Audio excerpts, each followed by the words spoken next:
It has been several weeks since Iran effectively sealed the Strait of Hormuz.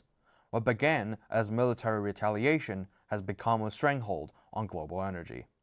Abraham Jabardi, a senior advisor to the Guard's commander-in-chief, told state media, "The strait is closed. If anyone tries to pass, the heroes of the Revolutionary Guards and the regular Navy will set those ships ablaze."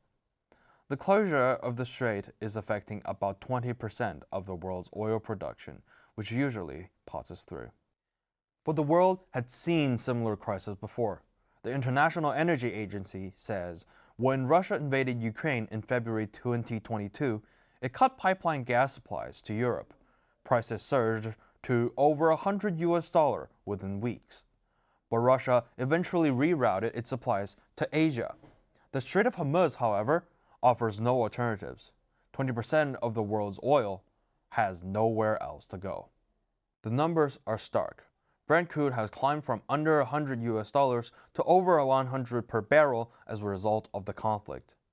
There are concerns about the future outcome if the closure continues, whether the situation could become as bad as the 2008 financial crisis. Europe faces renewed LNG shortages.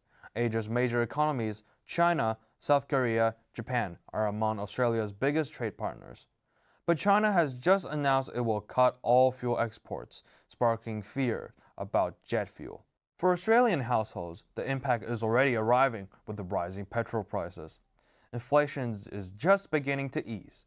The Reserve Bank raised the cash rate by 25 basis points to 4.1% in March, in a decision aimed at getting ahead of the threat worsened by the ongoing Iran conflict.